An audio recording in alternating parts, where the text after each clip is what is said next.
En 1900, le mystère des disparitions des gardiens de phare sur les îles Flannans a captivé et glacé l'imaginaire de nombreux curieux, se posant des questions sur le destin peu enviable de ces hommes isolés.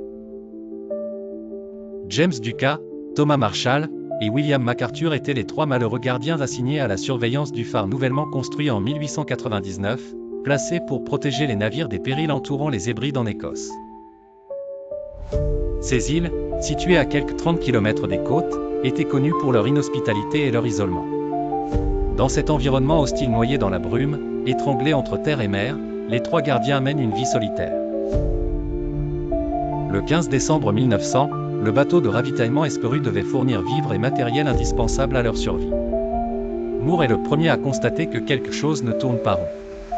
Malgré les coups de sifflet et la fusée de détresse tirée depuis le pont de l'Esperu, aucune réponse. Pire, aucun signe de ses confrères à l'intérieur du phare, où le temps semble s'être arrêté. Lorsqu'il parvint à destination, il constata que le phare ne diffusait aucune lumière. Les pendules n'étaient pas remontées depuis une semaine, semblant indiquer un départ précipité. Sur la table à manger s'étalaient des restes de repas à demi dévorés, cornichons, pommes de terre et ragoûts de mouton. Une chaise renversée, peut-être une bagarre. L'enquête rapidement déclenchée permit à une équipe d'atteindre le phare et de découvrir une scène des plus intrigantes. Les affaires des gardiens semblaient en parfait ordre, mais les trois hommes avaient disparu. Parmi les détails troublants, la table était dressée pour un repas interrompu, un manteau de pluie et des bottes étaient abandonnés à l'entrée. Et le plus étrange, la lumière tant attendue du phare était éteinte, une anomalie énorme en plein ciel de tempête. La météo à cette période faisait d'ailleurs rage, des vents tempétueux et des vagues monstrueuses secouaient violemment les lieux. Mais, aucun avertissement de naufrage ou de dommages sur les autres navires ne fut rapporté. Les disparus ne laissèrent aucune piste, rendant la thèse d'un accident naturel peu probable. Face à cette énigme, les hypothèses les plus diverses fleurirent. L'idée qu'une vague gigantesque aurait pu emporter les gardiens sembla plausible à certains.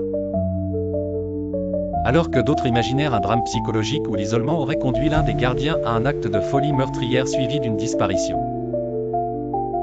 Même les scénarios surnaturels furent évoqués, consolant certains par l'idée de revenants ou de créatures légendaires.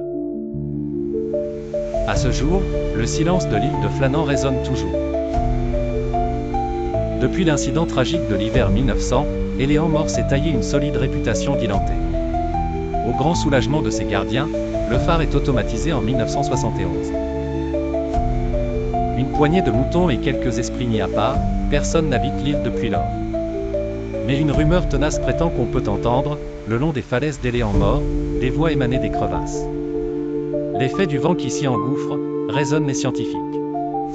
Oui, c'est sûrement ça.